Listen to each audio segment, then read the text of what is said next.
Salut les devins, c'est Saikyo. Il est l'heure pour moi de vous proposer ma review du nouvel animé Dragon Ball nommé Daima, son premier épisode. C'est disponible sur ADN, sur Crunchyroll, ça arrive le 15 sur la chaîne manga, sur leur site en replay, et dès le 18 sur Netflix. Le très regretté Akira Toriyama ainsi que la Toei Animation nous ont livré ni plus ni moins qu'un bijou, du niveau d'un film et m'ayant directement propulsé à la bonne époque, pas si lointaine que ça, de Dragon Ball Super Broly, voire en mieux quant aux promesses faites en matière de développement du lore général de Dragon Ball. C'est un quasi sans faute avec évidemment des questionnements. Je vous invite à ne pas sombrer dans ce besoin irrépressible auquel certains succombent malheureusement, sûrement dans la surexcitation et l'émotion du moment, de vouloir absolument toutes les réponses à toutes les questions soulevées par l'épisode 1. Cela reviendrait à vouloir absolument que l'hiver vienne dès l'épisode 2 de Game of Thrones, ou bien que le lore des marcheurs blancs nous soit dévoilé, ou encore que l'île de Lost n'ait plus aucun secret dès la première saison. Ça ne servirait à absolument rien et toute la saveur serait diluée. Il y a des mystères, des questions en suspens,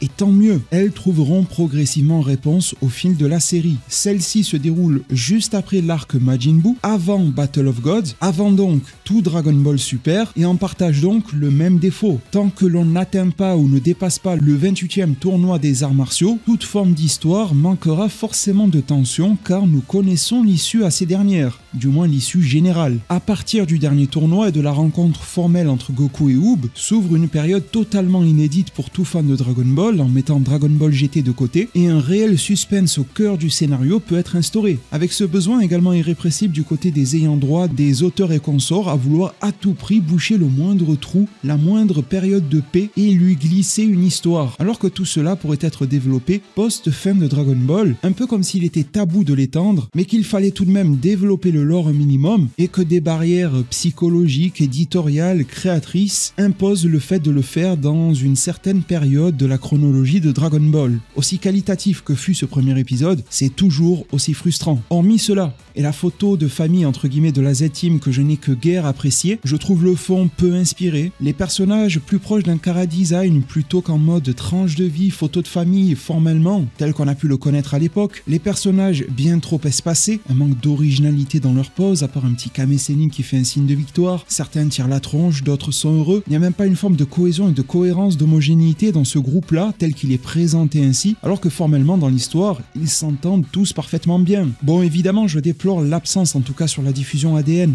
de Eye Catch, les petits visuels que l'on a au milieu d'un épisode qui marquent la post-publicité au Japon, ou encore une version extrêmement réduite de preview pour l'épisode 2. Elles sont où nos bonnes grosses previews, généralement commentées par Masako Nozawa, mise en scène avec une belle musique, etc. Là, on a eu un enchaînement de 2-3 plans.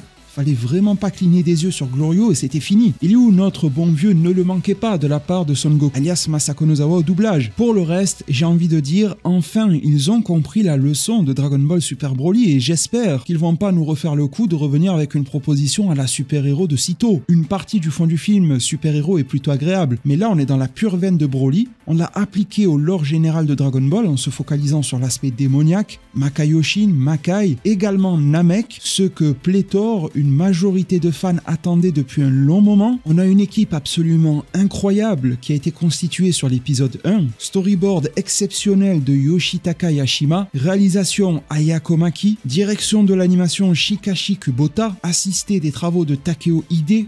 Dans les animateurs clés, on y retrouve le fameux Yuya Takahashi, Miyako Tsuji, Kubota également, qui nous a livré une scène exceptionnelle sur Son Goku, et ça c'est uniquement pour les noms les plus populaires, mais il y a de nombreux talents réunis, et on y retrouve également Tadayoshi Yamamuro, celui qui a fait certaines grandes heures de Dragon Ball, qui a fait également certaines bien plus sombres, sur Dragon Ball Super, voire diabolique sur Super Dragon Ball Heroes. Il est là, il est de retour, et on va avoir droit à ses travaux sur Dragon Ball Daima, les designs de Monsieur Nakatsuru à la fois dans la veine du Toriyama de l'ancienne époque et également du Toriyama moderne sont resplendissants du début à la fin. On a quelque chose de très prometteur en matière de doublage, notamment sur Degesu ou encore Dr Harinsu, totalement dans la veine de ce que j'imaginais sur ce personnage. Côté musique, Kosuke Yamashita, qui est le compositeur. On n'a plus du Sumitomo façon DBS, dont je trouvais les travaux en dents de scie, parfois extrêmement agréables, parfois à jeter à la poubelle. Là, on a une nouvelle proposition. Bon, pour le moment, c'est un premier épisode, rien de très marquant, mais il a su saisir l'ambiance à la fois du DB originel, ça s'entend sur l'apparition de Shenron, et apporter ce côté mystique du côté du royaume des démons. On est plutôt dans les thèmes d'ambiance, d'accompagnement. On verra s'il arrivera à faire ressortir une forme de maestria sur le plan sonore plus tard. C'est quelque chose vis-à-vis duquel je croise les doigts. L'épisode débute avec une forme de récapitulatif en 2 temps. Un pur jus pour nous rappeler les aventures qu'a pu traverser Son Goku et ses amis au travers de toutes les époques, avec de belles pépites, la planète /soleil devenant une Dragon Ball, référence au Dragon Ball originel, et je trouve un petit peu aussi au Super Dragon Ball dans leur présentation en animé, tournoi Univers 6, Univers 7. Le fait que le lore original se base sur 7 Dragon Ball et Shenron, très paradoxal vu que l'on connaît déjà d'autres Dragon Ball alternatives, et j'ai évidemment Monaito et Granola en ligne de mire. On a un nouveau set de 3 Dragon Ball dans le monde des démons. Le récap de Dragon Ball se focalise évidemment autour de Son Goku, des visuels somptueux à tomber par terre, parfois en plan fixe, parfois animés pour notre plus grand plaisir. Le Goku et Bardock, c'était pour me faire tomber dans les pommes, ça c'était sublime, évidemment. Bardock version Dragon Ball Minus / Dragon Ball Super Broly, et pas un autre, c'est bien normal, c'est 100% légitime et visuellement exquis. Du côté des démons, de leur royaume, au cœur du palais, nous nous retrouvons avec le fameux Goma. Alors lui c'est du Toriyama pur jus. On sent à quel point l'auteur a mis sa patte dans cette production-là. Je me demande, et je ne pense pas qu'il y ait d'interview à ce sujet-là, si Akira Toriyama a eu l'occasion de poser son regard avec évidemment sous-titrage japonais sur les films de Louis de Funès. Car aussi bien dans la forme que dans le fond, ce qu'il insuffle à ce type de personnage-là, les Goma, les Pilaf, parfois Babidi d'ailleurs, ce genre de petite teigne, assez faiblard mais avec de grosses ambitions et des plans extrêmement sombres pour les réaliser, prêt à utiliser n'importe quelle autre entité comme si elle était une vieille chaussette. Personnage qui, paradoxalement, transpire l'humour, me rappelle énormément l'archétype de personnage joué par Louis de Funès et également représenté par son propre physique. C'est ce que l'on retrouve ici. Le duo formé avec Degesu fonctionne parfaitement bien. C'est assez drôle de les voir depuis chez eux, au show étant beaucoup plus faibles a priori que Dabura et Babidi, se moquer d'eux. Avec beaucoup de respect pour Dabura, cela dit, on dirait une caricature de l'être humain. On est tous là derrière nos ordi, nos téléphones, ça dépend de la mesure évidemment, mais on a tous d'une manière ou d'une autre, parfois sans s'en rendre compte, cette fâcheuse habitude à vouloir critiquer ce à quoi on n'a jamais pris parti. Et on voit bien que quand ces êtres se sentiront menacés, c'est un petit peu la goutte au front, parce qu'ils savent qu'ils ne sont pas en capacité d'accomplir le job, là où d'autres ont failli mais ont essayé et se sont ratés. On nous apprend que Degesu est le petit frère de Shin, Kaioshin, et que le personnage féminin, Dr Harinsu, est la grande sœur de Degesu, mais on ne sait pas où elle se situe par rapport à Shin. C'est extrêmement important et renvoie au lore Dragon Ballesque, directement des propos d'Akira Toriyama. L'arbre Kaiju, que l'on a potentiellement aperçu dans un précédent trailer de Daima par ailleurs, donne naissance à des entités, les Shinjin, ce qui permet d'avoir des Kaio, des assistants de Kaioshin façon Kibito, des Kaioshin lorsqu'ils ont le cœur pur, et des Makaioshin lorsqu'ils sont impurs. Fruits argentés pour les Kaio, fruits dorés pour les Kaioshin, et une sorte de fruit pourri pour les Makaioshin. On comprend directement de quel type de fruit il s'agit pour Degesu et Harinsu, à contrario de Shin. On comprend également du coup la similarité visuelle, physique. Ces deux personnages vont nous permettre de contempler l'autre forme de récapitulatif, également et indirectement de leur niveau de pouvoir, ce dont ils sont a priori capables, tels que voler, le fameux Bokujutsu. Ils ne parleront pas de ki a priori, mais de magie, Mao, et les concernant de magie noire. Le monde des démons est constitué de 3 zones que l'on a donc déjà aperçu dans différents visuels promotionnels, dont le visuel clé de la série, et tout ce qui n'en fait pas partie est considéré comme le monde extérieur. Ce n'est pas explicité, mais de la manière dont c'est détaillé, le Makai semble être unique. Certes divisé en 3 zones, mais a priori commun au multivers. Lorsqu'un personnage du royaume des démons veut se déplacer vers le monde extérieur, on lui demandera vers quel univers. Il y a des lieux qui ont donc une forme d'unicité. Le palais de Zeno, du Daishinkan, probablement le monde des anges, qui avait été mentionné par Whis. Il y avait d'ailleurs mentionné un type d'oiseau. Les univers sont multiples, et un peu à l'opposé, nous trouverions en quelque sorte le Makai. Lui aussi est unique, et si l'on veut trouver d'autres variantes du Makai, il faut se déplacer non pas dans d'autres univers, mais dans d'autres temporalités, à savoir donc donc dans d'autres timelines, ces personnages n'ayant pas eu besoin de préciser l'époque à laquelle ils voulaient traverser, ni la temporalité par ailleurs. Ils sont donc de facto inclus au cœur de celle-ci, et ont leurs homologues probablement s'ils sont toujours en vie dans d'autres timelines. On est tout juste après l'arc Majin Buu, donc forcément ces personnages regardent ce qu'il s'est produit vis-à-vis des conspirations de Babidi et celles de Dabura. Ce qui est paradoxal, c'est que d'autres sont en train de se mettre en place. Le petit démon Goma a ses propres plans, mais on sent qu'il n'a pas l'esprit extrêmement solide et que l'on peut lui murmurer de nouveaux plans auxquels il pourrait s'attacher. Degesu l'a réalisé et en profite assez souvent. Le docteur Arinsu, elle, est totalement dans la manipulation. C'est de elle que partira l'intrigue. Goku, Vegeta et sa bande n'ont aucune raison de se rendre dans le royaume des démons à ce stade, et d'eux-mêmes ne l'auraient jamais fait. Goma ne va pas prendre peur tout seul. Attention, c'est bref, mais c'est dans l'épisode, c'est le docteur Arinsu qui va soumettre l'idée à Goma qu'après avoir cassé la gueule à Dabura, Majin Buu et Babidi, Goku et sa bande, avec leurs pouvoirs phénoménaux, seraient probablement tentés d'arriver dans le monde des démons et de mettre une fois pour toutes un terme à la menace potentielle qu'ils pourraient représenter, vu que leurs semblables sont allés dans leur monde leur chercher des noises, Goma pouvant être fébrile d'esprit, mort à l'hameçon, et de là va se lancer l'intrigue. Certes dans le vent, mais ça fait partie du caractère du personnage, combiné aux influences reçues de la part du docteur Arinsu, et on verra au regard ainsi qu'aux intonations de Degesu qu'il comprend le petit manège mené par sa sœur. Lui qui semble avoir des ambitions restreintes au monde des démons, n'a pas trop envie de se mêler à celui du monde extérieur, mais ça intéresse énormément sa sœur qui a fait un voyage récemment dans le monde extérieur. Elle est allée dans une zone proche de la Terre, voire sur la Terre. Elle est dénommée Docteur, on nous parle de magie, elle lorgne Arinsu du côté scientifique et également sorcellerie, ça se voit ne serait-ce qu'à son accoutrement. Elle aurait donc pu se rendre sur place pour aller y faire quelques recherches. Cela dit, si tel est le cas, il faudra nous expliquer comment Kibito et Shin ne l'ont pas ressenti, car lorsque Degesu et Goma sont là, ça les alerte. Est-ce que Shin et Kibito, en étant dans leur monde, le Kaioshinkai, sont trop éloignés et s'ils ne sont pas en train de scruter ce qu'il se passe sur Terre via une boule de cristal ou autre, ne l'ont pas perçu? Est-ce qu'ils n'étaient pas sur Terre à ce moment-là? C'est un détail qui ne sera peut-être pas expliqué, mais vous savez à quel point j'ai un certain attrait pour le détail. Et si vous êtes là, c'est que vous aussi, et je vous en remercie. Il y a tellement à dire sur ce premier épisode de Daima, et croyez-moi, c'est pas fini avec la suite de la série telle que l'avait exprimé Akira Toriyama dans ses mots.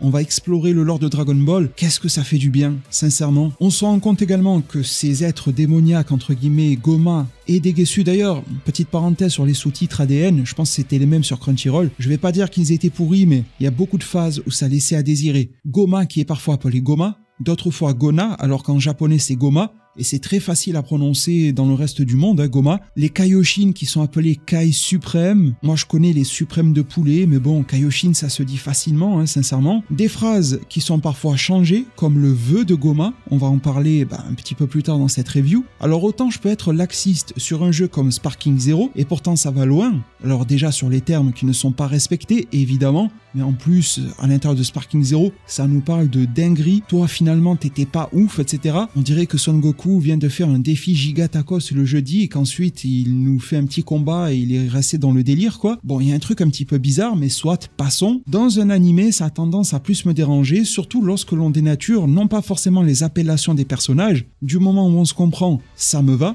mais lorsque l'on change le sens des phrases, et par conséquent la tournure de l'histoire. J'ose espérer que ça ne se reproduira pas trop à l'avenir, mais je crains que le mal ne soit déjà fait. Pour revenir sur ce petit Goma et son cher Degesu, on se rend compte également de leurs limites. C'est tourné avec l'humour, un humour parfaitement calibré du début à la fin. Il n'y a pas une seule blague qui ne fonctionne pas. Et vous me connaissez, si je vous propose une review, c'est que j'ai revu l'épisode 4-5 fois. À chacun des visionnages, ça fonctionnait. Humour Toriyamaesque parfaitement maîtrisé. Ces personnages-là, bien que pouvant déployer de la magie, pouvant se battre face à un Mister Popo, je précise que Mister Popo face à Goten et Trunks Super Saiyan, c'était des fillers de l'animé DBZ. Dans le manga, vous pouvez le chercher, ça n'existe pas. Si vous voulez du Popo au combat, ce sera plutôt dans les débuts de Dragon Ball, face à Goku enfant, d'où le fait qu'il soit très limité lorsqu'un personnage de type Kaioshin Makaioshin se présente à lui. Mine de rien, le grand frère de Degesu, Shin, se présente à l'époque comme capable d'éliminer Freezer forme finale sur Namek. Aujourd'hui ça paraît ridicule, mais sincèrement c'est pas un niveau dégueulasse du tout, pour un personnage qui a eu ça de manière innée, sans s'entraîner, juste de par son statut de naissance. On vogue probablement dans les mêmes eaux avec Degesu,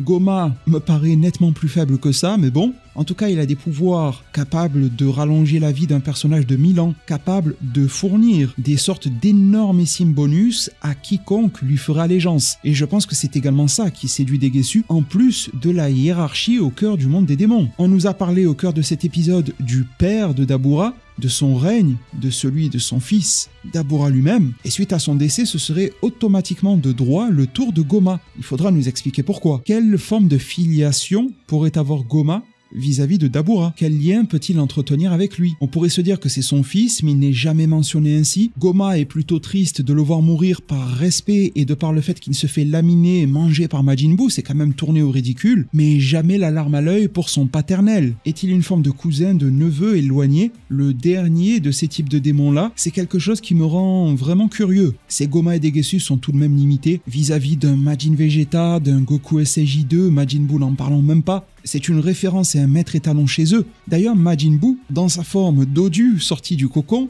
sera immédiatement reconnu par Goma et Degeksu. On se rappelle tous que la forme originelle, c'est Majin Buu pur, que l'on vulgarise souvent sous le nom de Kid Buu. Et ils n'ont pas fait de mention au fait que sa forme rondouillette était différente. Ils l'ont reconnu telle quelle. Ont-ils pu l'observer ainsi à l'époque? Mais seront étonnés de le voir se transformer ensuite et de passer à Super Buu. Notifieront le fait qu'il est devenu nettement plus puissant. Sur les visuels, apparaîtront du Majin Buu Gotenks absorbé ou encore Gohan, le fameux Buuan, mais ils ne seront jamais mentionnés ni regardés de très près par ces deux personnages. Peut-on considérer qu'ils en sont conscients? Je ne sais pas, mais je pense que le docteur Harinshu n'a rien manqué. Le sceau Majin est évidemment mis en avant via Vegeta. Il ne sera pas détaillé ici, mais je pense que ça peut intéresser beaucoup de monde également. On se rend compte que ces types de personnages-là veulent avoir l'emprise sur leur adversaire d'une manière ou d'une autre, soit en les diminuant via le vœu de fin d'épisode en les rajeunissant, mais on se doute que ça ne sera pas suffisant. Les trailers nous ayant montré qu'au départ, il n'y avait aucune maîtrise du ki, que la maîtrise du ki était quasi inexistante chez ces personnages-là et qu'il fallait tout réapprendre. On a vu un Goku qui avait des difficultés à voler, on voit un Goku dans Dragon Ball Daima qui est vraiment très préliminaire à la série et vous remarquerez qu'il n'a pas d'attaque de ki. Mais l'on voit dans les trailers ensuite que le Super Saiyan est développé, qu'un Kamehameha sera fait,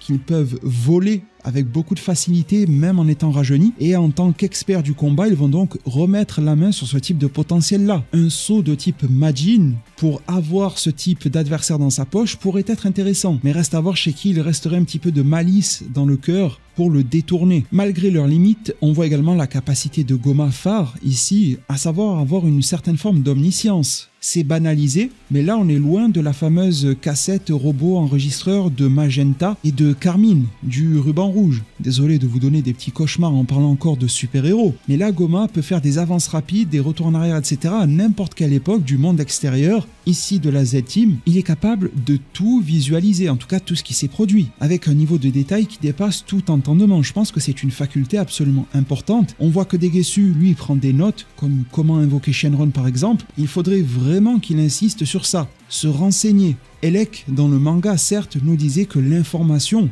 est l'arme principale. Je pense que ce personnage-là, issu des Eaters, n'avait absolument pas tort. Qu'un personnage tel que le Dr Harinshu ne passera pas à côté des informations cruciales. Degeksu pas tellement, mais Goma lui paraît laxiste, alors qu'il a toutes les clés à portée de main, mais il ne semble pas toutes les récupérer. C'est dommage, à la fois pour lui, mais surtout pour nous au niveau de l'intrigue. Plus un ennemi est renseigné, plus il sera cruel et dur à cuire. Le lien Degeksu et Kaioshin sera peu développé, mais on se rend compte à quel point il ressent un dégoût vis-à-vis du fait que Shin aide les terriens et les mortels en général. Après tout, c'est son job en tant que Kaioshin. Le côté maléfique, démoniaque de Degeksu peut ressortir sur des plans d'ailleurs absolument superbes.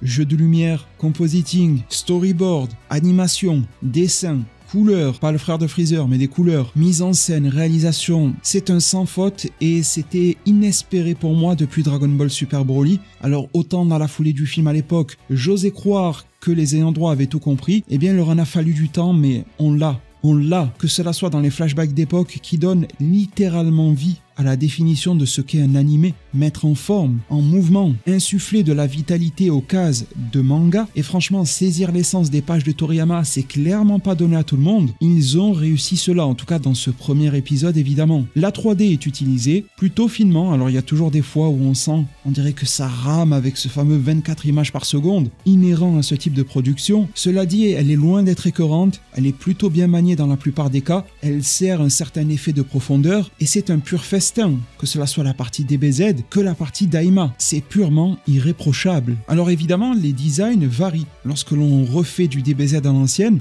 ou du Daima moderne. On se calque sur les travaux de Toriyama. Nakatsuru Design est un maître en la matière. Le style d'Akira Toriyama ayant évolué au fil du temps, il est normal que la partie Daima paraisse plus adaptée à ce style-là. Ça pourra en déranger certains, mais si la plume elle-même de Toriyama a changé, on ne pourra pas le forcer. J'adore vraiment toutes ces interactions, tous ces dialogues entre les personnages, toute cette forme de construction. On sent que ces petits bonhommes partent de zéro, mais pourraient aller très loin, pourraient faire très mal, sont réellement à surveiller tels que du lait sur le feu. Ils bénéficient tous de capacités plus que spéciales, de potentiel d'évolution absolument colossal. On nous parlera du fameux Oculus terrien, c'est là que le père de Dabura a été mentionné, un artefact qui permettrait d'obtenir des pouvoirs absolument colossaux, qui a été utilisé par le père de Dabura durant son règne, quelque chose que convoite énormément Goma, qui a peut-être été convoité et promis par Babidi à Dabura, peut-être que l'on découvrira cela plus tard.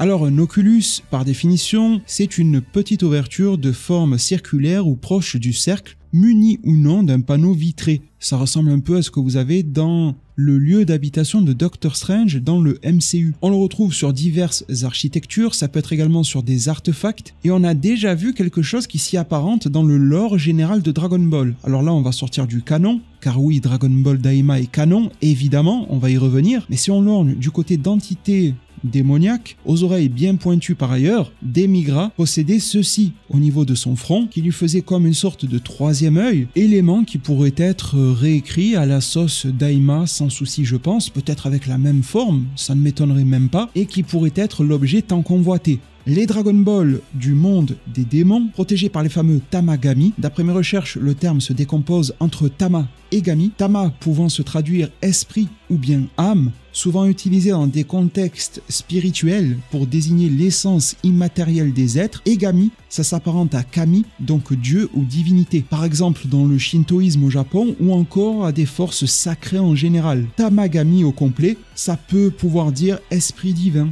ou âme divine. Ça a une connotation mystique et spirituelle, évoquant une entité ou un esprit sacré possédant des qualités divines ou surnaturelles. Je pense que cela pourrait correspondre à ce type d'entité en le recadrant évidemment vis-à-vis du contexte de Dragon Ball Daima et du fait qu'eux-mêmes ont été créés par Neba, le Namek. Lui aussi dans les traductions traduit Neva. Je sais pas pourquoi, Neva Mendes, ça a aucun sens. Non, c'est Neba. C'est super facile à prononcer ainsi, donc je vois pas le souci de traduction. Une fois que le docteur Arinsu a immiscé le ver au cœur de la pomme, qui n'était pas si saine que cela de base, nous sommes bien d'accord, mais celle-ci a désormais des raisons a priori de s'inquiéter grâce au docteur Arinsu, Goma va décider donc de prévenir plutôt que guérir. Nous en tant que spectateurs sommes conscients qu'il n'avait rien à guérir, et c'est probablement ce qui causera sa propre perte, mais de son point de vue, la situation est différente. Il va vouloir partir à la chasse au Dragon Ball. J'adore d'ailleurs le fait qu'une thématique a été mise en avant. Je ne sais plus dans quelle vidéo je l'avais énoncé, mais ça date. Le fait que les Dragon Ball de la Terre soient facilement accessibles. C'est quelque chose dont Bulma a pris conscience, d'où le fait que dans Dragon Ball Super, elle invoque souvent Shenron pour demander des bêtises absolues. Et cette histoire avec Goma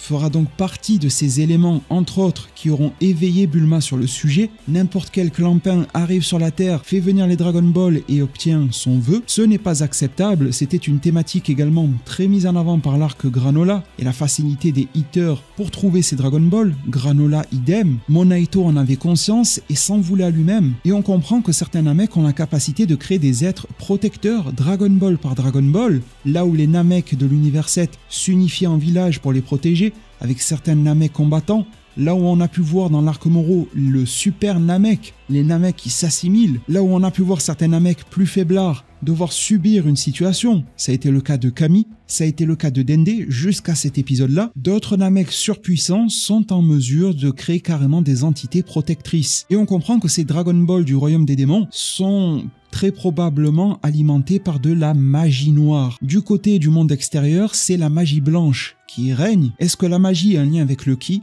C'est également une question à laquelle j'espère que Daima pourra répondre. Est-ce que les personnes du monde intérieur vont devoir convertir leur ki comparable à de la magie blanche en magie noire une fois à l'intérieur de ce monde pour pouvoir devenir plus puissants, devoir y succomber, nous ramener donc au fameux sceau Majin? Est-ce que au contraire certaines entités extrêmement pures telles que Son Goku vont miser sur la pureté de leur énergie et donc contraster avec tout ce qui se fait à l'intérieur du monde des démons, bien que le cheminement sera plus long et plus difficile sans faire une force? Parler de cœur pur me fait penser également à Gohan. Je vous ai dit, il y a mille et une choses qui se sont produites ou pas dans cet épisode. Gohan a été mentionné, mais il est un non-événement. Je vous le dis entre nous, de par toutes les infos que j'ai eues, je n'ai jamais eu vent de Gohan, donc soit il est aux grands absents de cette série, soit il a un rôle tout particulier. En tout cas, il se focalise à nouveau sur les études, mais il devrait être affecté par le vœu, dont on va parler dans quelques minutes. En tout cas, direction la Terre pour y formuler un vœu, voire même 3, vu que Shenron en est capable. Premièrement, affaiblir l'adversaire, qu'il n'y ait plus de concurrence. C'est un peu ce qu'est en train de faire l'animé Dragon Ball Daima. Le terme va être effacé des dictionnaires. Daima est en train de l'effacer avec un épisode de telle qualité. En tout cas, Goma veut affaiblir ses adversaires et les rajeunir. Son second vœu concerne l'oculus terrien. Comme ça, il n'aura pas à se casser la tête et l'obtiendra directement. Pour le troisième vœu, il y a beaucoup réfléchi et n'avait pas forcément d'idée. Degesu tentant à nouveau de jouer une carte et d'obtenir le troisième vœu pour lui. Demande qui a laissé Goma quelque peu perplexe, mais pourquoi pas, ça peut se jouer et je pense qu'il faut réellement, entre guillemets, se méfier de personnages de ce type-là. Degesu, qui a l'air soumis et candide, n'a aucunement perdu le nord. Il a toujours noté les informations qu'il fallait, il a toujours soumis la proposition adéquate conformément à ses idéologies à Goma, c'est lui qui l'a orienté. Arinsu, elle, l'a carrément manipulé, et de temps à autre, il tente de tirer son épingle du jeu comme en obtenant un vœu de la part de Shenron, qui pourrait lui donner un avantage plus que compétitif. Vraiment, ce duo Arinsu-Degesu a surveillé plus que jamais. Malgré leur allégeance, on peut les trouver à la fois moqueurs vis-à-vis du fameux King Goma, qui malgré son poste transpire le ridicule, et pourrait donc être tôt ou tard trahi. Degesu, dans une moindre mesure, reste un prétendant à cela. Glorio a été aperçu durant l'épisode, ça reste anecdotique, et ça permet en quelques images de faire du lien avec son arrivée sur Terre probablement plus tard, tel qu'aperçu dans un trailer. Le genre de détail que pourquoi pas Dragon Ball Super aurait pu omettre, histoire d'aller un petit peu plus vite. Vient ensuite l'entrée en scène de Neba, le Namek, alors en 3D. Ça m'a pas trop plu, mais c'était bref. Je préfère les incrustations de vaisseaux et d'artefacts en 3D, plutôt que les personnages. Aussi bref que cela soit, ça me dérange beaucoup. Dès que l'on voit Neba en 2D, c'est ultra classe, le dessin est ultra réussi. L'espèce de Namek millénaire, sénile, mais qui lui aussi pourrait cacher quelque chose dans sa manche. Un puits de connaissances absolument intarissable. Drôle également avec ce vieillard qui empeste, il n'a pas pris de douche depuis 1 an. Mais il est tellement important au cœur de l'histoire et va l'être évidemment à la suite. Le voyage qui prend son temps. On ne transite pas d'un monde à l'autre comme ça. On va voir le poisson nommé Wap. Alors rien à voir avec Cardi B et Megan, mais ce fameux Wap-sama fait office de portail vers les autres mondes, de gardien. On lui donne un mot de passe 0493 qui permet d'aller dans le monde extérieur. Une fois à l'intérieur de ce poisson géant, un autre plus petit qui en est un petit peu l'essence leur demande vers quel univers ils veulent se rendre. L'univers 7, disent-ils. Là où la traduction s'est foirée, c'est en nous parlant de numéro 3. Certains, et je ne peux pas les blâmer, ont compris qu'il s'agissait de l'univers numéro 3. Je me suis renseigné et ce n'est visiblement pas le cas. En japonais, c'est beaucoup plus simple, on va dans l'univers 7, et vu qu'un univers c'est vaste, le poisson leur demande dans quel secteur de l'univers ils veulent se rendre, ce qui correspond à l'emplacement numéro 3. Pour vulgariser, c'est un petit peu comme s'ils avaient dit « on veut aller dans l'univers 7, dans la galaxie Nord, là où se trouve la Terre ». Rien de plus en fait. Cela dit, c'est une référence sans équivoque à ce qui a été apporté à la fois par Dragon Ball Z, Battle of Gods en premier lieu, et étendu quelque peu via Dragon Ball Super. La notion d'univers, le fait que nous en connaissons 12, originellement 18, que Goku et ses amis sont bel et bien dans le 7, ils n'ont pas fait de changement de numéro comme avec le MCU, vous savez, selon les temporalités, etc. Et c'est loin d'être la seule référence à Dragon Ball Super. Au début, avec la fameuse Dragon Ball, un petit peu en mode Super Dragon Ball, le fait qu'il y ait d'autres sets de DB, celle du royaume des démons, celle de Porunga, donc Namek, celle de la Terre et Shenron, en manga celle de la planète Céréale et Monaito, la canne qui est utilisée via ce type d'entité-là, similaire à chaque fois à la canne de Kami, et le fait que le peuple Namek provienne d'un autre royaume. C'est évidemment l'un des 3 que l'on a vu au cœur du royaume des démons, déjà teasé, déjà aperçu, ça ressemble énormément à la planète Namek. Ils ont donc fait une sorte de terraformation à la sauce Namek dans l'univers 7 et l'univers 6. Reste à savoir pourquoi les Namek ne sont plus dans leur lieu d'origine, le royaume des démons. Étaient-ils tous démoniaques? Y a-t-il eu la naissance de Namek plutôt bons, un peu comme dans le lore Saiyan avec Yamoshi au cœur pur qui dénotait des Saiyans au cœur maléfique? L'opposition du bien et du mal reste toujours au cœur de Dragon Ball de toute évidence. Quel lien peut-il y avoir avec les Super Dragon Ball et Zarama, le dieu dragon? Y en a-t-il un avec ce Namek millénaire, Neba? Et le manga Dragon Ball Super, Arc Granola, nous expliquait des propos de leur doyen actuel Muri, faisait la leçon à des petits Namek et leur disait, je cite, « Vous voyez, nous les Namek avons rejoint cet univers en passant d'un royaume à l'autre, et ce, tous ensemble. J'ai entendu, dit-il, que certains se sont éparpillés dans l'univers, mais en gros, il y a quand même une forme d'unicité chez les Namek. Du coup, la question se pose, les Namek étaient-ils tous bons? Se sont-ils retournés contre les entités maléfiques Namek et se sont séparés? Mais attention, faire partie du royaume des démons dans Dragon Ball ne veut pas dire être méchant. Alors si tu veux trouver des méchants, t'es sûr d'en trouver au royaume des démons, ça c'est une certitude. Mais il n'y a pas que des entités maléfiques. Ce que l'on trouve au royaume des démons, c'est ce que l'on appelle des Majin. Je vous avais déjà décrit ce que cela veut dire au cours d'un short d'une petite minute. Pour rappel, Majin, ça veut dire entité magique. On peut l'étendre à être démoniaque, mais en premier lieu, c'est être magique. D'où le fait que Degesu nous parle de l'utilisation de magie noire et magie blanche, et que plusieurs êtres sont qualifiés de Majin. Majin Buu, Panzi, la fameuse Majin masquée, Glorio est un Majin. Pourtant, pour le moment en tout cas, il va se rapprocher de la Z-Team. Ce bonhomme au physique bien sympathique est gentil et il est un Majin. Les Namek étaient peut-être l'exception au cœur de ces trois mondes, peut-être que deux étaient purement maléfiques et les Namek étaient vraiment gentils. Ils ont décidé de migrer car trop opprimés, et peut-être que le passé des Namek est vraiment entaché par toute forme d'oppression, de génocide et consorts, et que cela a été perpétué via des êtres malsains tels que Freezer ensuite. Ou encore un propos qui avait été développé à nouveau par le film Super-Héros tout récemment, le fait que les Saiyans restent petits, juvéniles très longtemps, et aux alentours de 15 ans, ils ont une belle poussée de croissance. C'est repris dans Daima à nouveau. En tout cas, Neba n'a pas vu d'autres Namek depuis au moins un millénaire. Sa vie est rallongée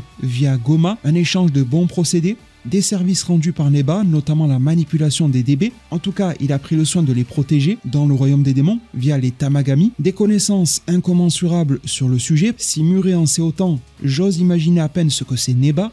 D'ailleurs, le deuxième vœu ne sera pas formulé dans cet épisode. On ne sait pas si Goma et Degesu pourront le faire, s'ils seront chassés par Kibito et Shin qui vont tenter d'agir tant que faire se peut, si Shenron ne va pas pouvoir réaliser ce vœu car l'Oculus se trouverait ailleurs, dans un autre royaume, peut-être de retour au royaume des démons, et qu'il faut absolument invoquer le dragon de ce monde-là pour l'obtenir, c'est possible. Cela relancerait une forme de quête au Dragon Ball, justement. Celles de la Terre sont tellement faciles à rassembler qu'il faut bien une quête quelque part. D'ailleurs, ça fait du bien d'avoir les Dragon Ball au cœur de Dragon Ball. C'est quelque chose qui s'était vachement perdu avec Dragon Ball Super. Ça a démarré relativement bien. Avec Super Shenron, le truc a complètement disparu et forcément on le sort qu'aux grandes occasions vu que ce dragon peut tout réaliser. Au moins les autres ont certaines formes de limitations et pour un scénariste, il est vrai que c'est beaucoup mieux. C'est pour cela que les personnages redeviennent enfants. Tout ce qui est sans limite pour un scénariste, c'est souvent difficile à gérer. Souvent ça ne leur plaît pas, ça ne pose pas les bonnes bornes, au contraire ça les enlève toutes. Et dans ces cas-là ça ressemble à des espèces de what-if décérébrés et ça n'intéresse pas un artiste ça. Il a besoin d'évoluer dans un cadre, certes qui est le sien, qui est malléable, mais un cadre tout de même. Concernant le canon de Dragon Ball, certains se sont interrogés, alors certains n'ont même pas pris la peine de se poser la question et ont tiré des conclusions trop hâtives. Concernant la diffusion de Kibito et Shin, tel qu'émis en début de cette review, on ne savait pas tous les secrets de l'île de Lost avant d'avoir fini la série. Et certains se questionnent encore à son sujet à l'heure actuelle.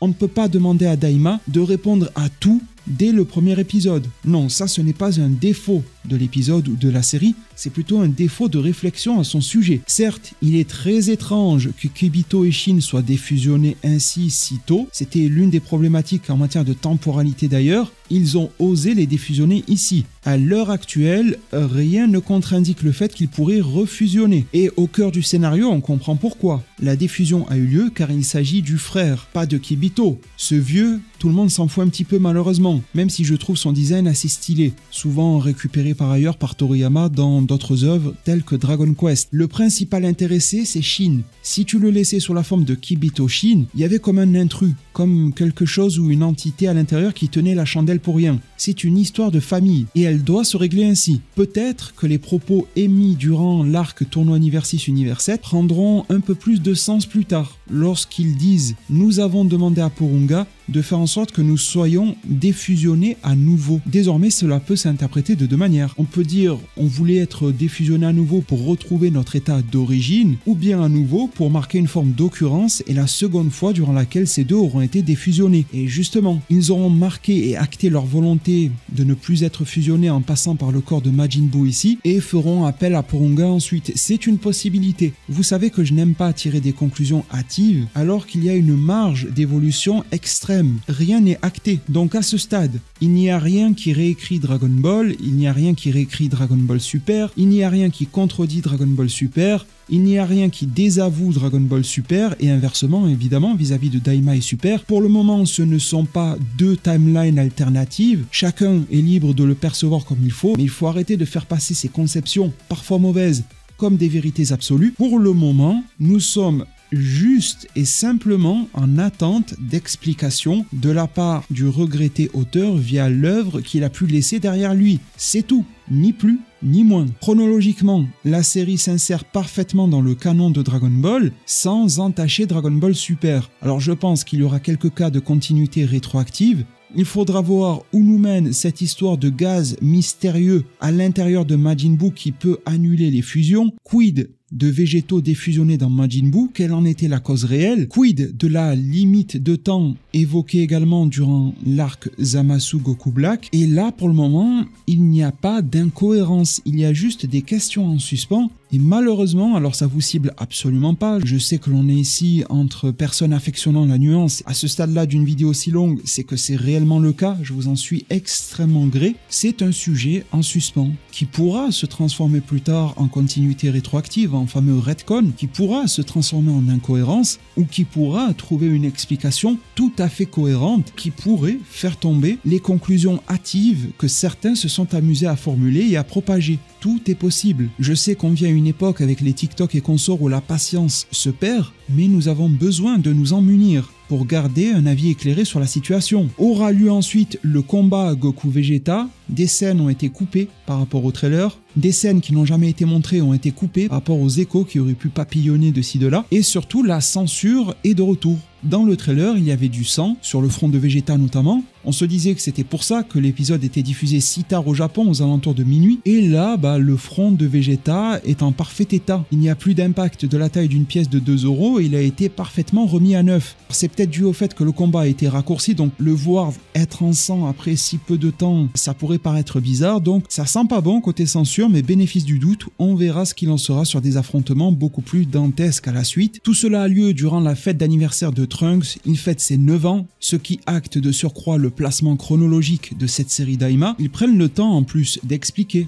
Chose que Super ne faisait pas. Alors quand Super ne le fait pas, on crée un scandale, et quand Daima le fait, on crée au scandale aussi. Malheureusement, il n'y a pas trop de choix. Soit on prend le temps d'expliquer aux fans et aux spectateurs ce qui se passe dans la série et dans la chronologie pour que tout soit bien mis à plat, soit on élude les sujets et on a les frustrations causées par Super. Les choix faits par Daima ici me paraissent judicieux. Que ce soit avec un petit Glorio en observation, comme ça on comprend, l'explication sur Shin et Kibito, tout ça est bienvenu. Les choix sont assumés et expliqués. Goma et tout son petit monde débarquent sur le palais de Dende. J'ai bien aimé, aussi brève fut-elle la rencontre Dende et Neba. Elle n'est pas surexagérée, mais elle a une symbolique assez forte. Le fait que ça tombe sur Dende avant Piccolo me touche particulièrement. Il avait un rôle vraiment touchant, ce petit Dende, durant l'arc Namek. Il est un rescapé de cela et peut recevoir encore des informations et reconnecter avec ses origines, je trouve ça vraiment touchant. Alors à voir quel sera le positionnement de Neba à la suite. Goma livre à nouveau ses défauts, il est beaucoup moins bon stratège que Degesu, beaucoup moins dans la diplomatie, diplomate mais rude et n'hésite pas à aller au contact physique, ce fameux Degesu, on l'a vu avec Dende. Diplomate également car il ne va pas distribuer des mandales gratuitement, on aura cette phase un petit peu humoristique avec Popo qui propose un jus parce qu'il voit qu'il n'a pas du tout le niveau. Par rapport à Degesu, il est obligé de calmer la situation. Mister Popo temporise et calme le jeu. Il n'y a rien d'autre à faire de plus judicieux, à part se livrer à un combat perdu d'avance, qui pourrait mener à la mort de Dende. Popo réfléchit. Majin Popo devrais-je dire d'ailleurs, mais on en reparle dans quelques instants. J'ai bien aimé le vaisseau de Goma qui est texturé différemment une fois arrivé dans ce monde-là. Est-ce que c'est dû au voyage? Est-ce que c'est dû au fait qu'ils viennent d'ailleurs? Je ne sais pas, mais j'ai beaucoup apprécié. Fameux défaut de Goma qui est révélé, il a la langue trop pendue. Il pense pouvoir prendre son petit monde de haut et livrer toutes les informations. Il va donc leur parler de leur Dragon Ball, des Tamagami. La question qu'on peut se poser, c'est la Z-Team, après avoir été affaiblie, cherchera-t-elle directement à se rendre dans le monde des démons grâce aux infos de Dende pour y récupérer leur Dragon Ball et annuler l'effet, vu que leurs propres Dragon Ball sur Terre seront inutilisables, elles vont redevenir en pierre? Vont-ils songer à aller sur Namek en premier lieu pour choper celle de Porunga? Mais il y a quand même un délai de 4 mois et quelques par rapport à Porunga, donc il faudrait voir vis-à-vis de la chronologie si ce dernier est toujours actif ou non. Pour arranger le scénariste, je pense que non. Et donc il reste ces Dragon Ball, les fameux Tamagami à vaincre, pour récupérer forme originelle. En tout cas, d'ici là, on réapprend et confirme que Dende et même Mister Popo sont issus du royaume des démons à l'origine. Ce qui les trahit notamment, c'est leurs oreilles pointues, tout comme Neba qui provient de là-bas. Ce serait super intéressant de voir si des semblables à Mister Popo existent dans ce monde là-bas. En tout cas, les Namek qui sont introuvables, les interactions Neba-Piccolo qui contient Kami et Nail seraient vraiment bienvenues à l'avenir. Nous parler de Makaioshin et de Namek, c'est l'un des meilleurs choix qu'Akira Toriyama pouvait nous faire pour cette série. Vraiment. Quelque chose qu'on attend depuis si longtemps. Ça fait partie de ces arlésiennes, telles que Yamoshi, etc. Et là, enfin, on a quelque chose de développé ainsi. Et pas juste des combats pour savoir qui a la plus grande transformation, le plus grand pouvoir ou je ne sais quoi. Il y a enfin du sens à une histoire Dragon Ballesque. Ça fait tellement de bien. Dende reste toujours un petit peu naïf. Il voit des gars débarquer, il lui parle de Dragon Ball, que les leurs sont scellés, forcément ils sont là pour un vœu. J'ai trouvé Dende un petit peu bête dans cet épisode-là. Je trouve ça un petit peu drôle également que certaines personnes nous disent que le Goku de Daima, c'est bon, c'est fini, c'est plus celui de Dragon Ball Super. Il est trop intelligent comme celui de DBZ, il est mature, il fait pas des conneries comme dans Super. Attendez, calmos, doucement. Goku dans Daima, il doit avoir 3 lignes à tout casser là. Il n'y a pas que la charrue qui a été mise avant les bœufs là, vraiment vous allez en besogne mais très vite. Je ne dis pas qu'il sera bête à la suite, mais en matière de conclusion hâtive, l'être humain est quand même très calé. L'un des nombreux paradoxes à la Toriyama se révèle, Neba sous ses airs séniles est empli de pouvoir, il est capable dans une scène emplie de mysticisme qui reprend d'ailleurs l'un des trailers aperçus, de manipuler les Dragon Ball même s'il n'en est pas le créateur, il les ressent, il les perçoit, il arrive même à voir leur état, elles sont sous forme de pierre et il dira que c'est un petit peu plus difficile de les rassembler. Vous avez vu la facilité déconcertante avec laquelle il a pu le faire, imaginez si elles étaient encore actives, il arrive à sonder non pas l'âme des cartes, mais l'âme des Dragon Ball, les rassembler peu importe leur état, et ensuite les réactiver. Avec cette lumière bleue que l'on avait pu apercevoir, je vous avais alerté vis-à-vis de cela dès les premiers trailers. Attention, ce n'est pas une dispersion de Dragon Ball, vous disais-je, c'était évidemment un rassemblement. Et le montage de l'un des premiers trailers nous mettait ce quiproquo visuel sous les yeux. Les Dragon Ball sont réunis, Shenron peut être alors appelé, Degesu en connaît la formule, Dende est neutralisé, Mister Popo est impuissant, Shenron apparaît dans toute sa splendeur. C'est à ce moment-là, tel que je le disais en début de vidéo, que le thème musical prend un petit peu forme, mais c'est tellement court que l'on n'a pas réellement le temps d'apprécier. En parlant d'appréciation, je vous formule les miennes vis-à-vis du visage de Neba lorsque le dragon Shenron apparaît. Ça semble résonner positivement en lui. On voit également la Z-Team qui réagit à la noirceur du ciel. Il réalise que Shenron est en train d'être invoqué, Kibito Ishin qui remarque une présence démoniaque en ces lieux, elle est tout à fait anormale et inquiétante, Shenron qui hésite à réaliser le vœu, il en a la capacité, c'est visiblement lié à de la magie blanche, Shenron qui a des états d'âme et qui se rend compte que ce qui est en train de se produire est contre nature. Nous avons des entités ici qui proviennent d'un autre royaume, qui ont leur propre Dragon Ball, avec le manipulateur suprême des Dragon Ball en Neba, mais surtout Goma qui est plus que mal intentionné. Alors Shenron n'est pas là pour faire le juge et l'arbitre dans les vœux, mais il sent que dans la manière dont il a été appelé, les êtres qui l'ont appelé, il n'y a rien de conventionnel vis-à-vis de cette galaxie-univers dans lequel Shenron réside. Et à ce stade-là de l'histoire, évidemment que Shenron a une forme d'affinité avec la Z-Team, aussi neutre soit-il. Il peut faire preuve d'émotion, comme lorsqu'il voit Beerus par exemple, et tout en restant neutre, on sent que ce Shenron, il est avec nous, quoi. Il fait partie de la Z-Team. Il voit que celui qui l'entretient actuellement, Dende, a été mis au tapis. Il y a clairement quelque chose qui ne va pas, mais sous la contrainte, doit obéir. Parenthèse, mais un épisode de Daima qui m'a beaucoup fait penser à certains standards de Disney, de dessins animés films d'époque. Alors en soi, cet épisode de Daima est littéralement du niveau d'un film dans l'animation japonaise, mais après dans l'esprit, ça m'a beaucoup fait penser à la manière dont est structuré par exemple un Aladdin. l'interaction entre les personnages, les génies du mal, Goma qui est presque Jafar et Yago à la fois incarnés en un seul personnage, plusieurs persos utilisés et manipulés, on va tenter d'affaiblir certains, de se rendre plus fort soi-même, le diamant d'innocence, l'oculus terrien, les vœux formulés à contre-cœur, un parallèle entre Shenron et le génie. Et quand je dis que ça me fait penser à Aladdin, c'est dans le très bon sens du terme. C'était une énorme production, ça nous a marqué à tous. Alors on a tous nos avis et réflexions actuels sur Disney et ce que c'est devenu, et ce à plusieurs égards, notamment éthiques, mais force est de constater qu'à l'époque, travaillaient d'énormissimes talents chez Disney et qui nous ont délivré œuvre d'art sur œuvre d'art. Aladdin en fait partie, et c'est avec beaucoup de respect vis-à-vis de cela que je me permets de comparer Daima à ce type d'œuvre qui date d'il y a si longtemps, mais des intemporels. Et j'espère que la série Daima pourra s'instaurer en tant que l'un d'entre eux. Vient le moment où chacun est transformé, en tout cas rajeuni, j'ai trouvé intéressant que ça ne soit pas tourné en mode gamin. Enfin, ils deviennent gamins, mais c'est fait avec beaucoup de drama dans la mise en scène. Vraiment, c'est l'intégrité de ces personnages-là qui est touchée. Ça se ressent. À la fin de l'épisode, on dézoome, Capsule Corp, plus aucune lumière qui contraste totalement avec la boîte de nuit à ciel ouvert qu'ils étaient en train de faire, et on n'a pas un seul plan sur aucun des personnages. Ça redeviendra probablement plus ce gamin mignon, comme on l'a vu dans le trailer dès le prochain, dès l'épisode 2, mais là en l'état on nous a laissé sur une touche sombre, c'est le cas de le dire. On voit à peine un œil de Son Goku qui s'éveille en mode mini, mais pas plus. Pour un vœu de Goma, qui sera la conclusion à cette vidéo, qui a été vachement altéré dans sa version française, et ce dû au fait que les traductions, malheureusement, comme pour Sparking d'ailleurs, sont faites non pas depuis le japonais, mais depuis l'anglais. Et on se retrouve même avec des rajouts bizarres. Du coup, dans l'animé que vous trouvez officiellement sur ADN et tout ça, vous allez avoir tout un blabla entre Goma et Shenron sur le fait de ramener chacun des membres de la Z-Team à l'âge de 6 ans, et pour ceux qui ont déjà à peu près cet âge-là, qu'ils redeviennent bébés. Alors ça, c'est aussi une facilité scénaristique pour évincer Goten et Trunks, et imaginez si Goten et Trunks ne bougeaient pas,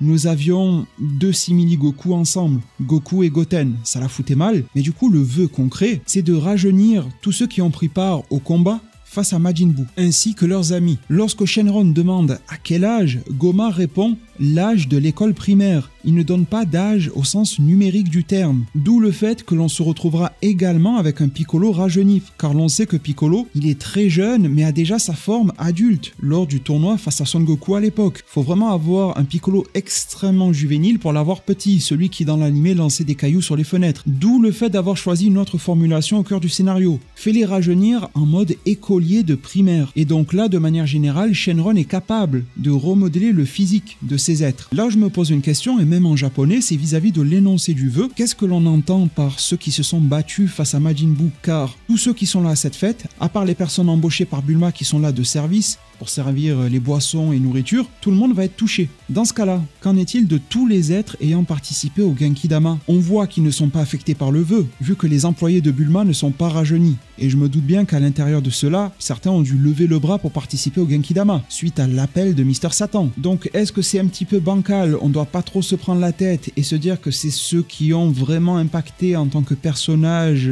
majeurs au cœur de l'histoire la bataille face à Majin Buu qui sont touchés et on se prend pas plus la tête, même si ça ne tient pas totalement sur ses deux jambes? Y aura-t-il une explication vis-à-vis de cela? Car on se doute bien qu'il n'y a pas d'intérêt scénaristique à rajeunir toute la Terre, à rajeunir les Namek, à rajeunir ci et ça. Il y a un intérêt à cibler dans le scénario. Évidemment, cet intérêt-là sera-t-il justifié au-delà du vœu? C'est une inquiétude que j'ai vis-à-vis de la suite de la série Daima. Une fois de plus, pas de conclusion hâtive. On peut émettre des craintes, on peut émettre des réserves, ça ne veut pas dire que l'on juge. Et je trouve que c'est plus judicieux d'agir et de penser ainsi. Le prochain épisode sera centré sur Glorio. Dès que l'on a des informations de magazines japonais, de sites officiels, un trailer, une bande-annonce ou quoi que ce soit, vous pouvez compter sur moi. Vous êtes au bon endroit pour tout savoir sur cette nouvelle série Dragon Ball Daima qui a commencé en élevant la barre vers des sommités si élevées que cet épisode s'apparentait à un film ou à un épisode de conclusion. Vous savez, quand ils mettent le paquet pour nous faire leurs au revoir, alors que ce n'est que le premier. Évidemment qu'à la suite, il y aura des passages probablement plus simples, un petit peu plus légers, moins costauds, moins solides. Mais il y aura aussi des passages bien mieux que ce que l'on vient de voir ici. Accordons à cette série, allez, pourquoi pas un bon petit mot à partir d'ici pour se révéler. Elle en a énormément sous le pied. L'intégralité des propositions faites me séduisent. Les perspectives vis-à-vis de l'extension du lore et de son explication sont colossales. Tout ce qui nous manquait, voire même tout ce que l'on reprochait à Dragon Ball Super, n'est plus. dans Daima à ce stade. Je ne demande qu'à voir la suite, qu'elle soit de cette qualité-là si ce n'est plus. Je vous remercie infiniment d'être resté du début à la fin de cette vidéo et je suis bien placé pour savoir à quel point elle aura duré. C'est donc le retour du fameux mot de passe pour ceux qui sont restés jusqu'au bout. N'hésitez pas à mettre Neba le papa, même s'il ne l'est peut-être pas au sens littéral du terme. Dans cet épisode-là, on dirait vraiment que l'on a vu le papa des Namek. En tout cas, en matière de savoir, bien qu'il n'en ait révélé que peu, et surtout de capacité, il a fait une démonstration de patriarche. Neba le papa, je vous attends en zone commentaire, évidemment au-delà du mot de passe, pour vos avis, vos critiques, votre ressenti à l'issue du visionnage de l'épisode de Daima, le premier, et de ma review par extension, votre degré d'intérêt vis-à-vis de cette série et pour la suite. Avez-vous été extrêmement déçu ou au contraire vraiment rassuré par rapport à ce que Daima pourrait proposer? On est bien placé pour savoir que ce n'est pas tous les jours, ni en toute période qu'il y a un animé Dragon Ball. En l'honneur à cela, j'espère vous retrouver plus que nombreux en matière de pouces bleus. Si on pouvait exploser les 2000, ce serait magnifique. À rejoindre la chaîne pour ne rater aucune information, notamment sur Daima, en vous abonnant et en activant la cloche. Merci vraiment de tout cœur, prenez tous extrêmement bien soin de votre futur, et à plus pour de prochains arts divinatoires.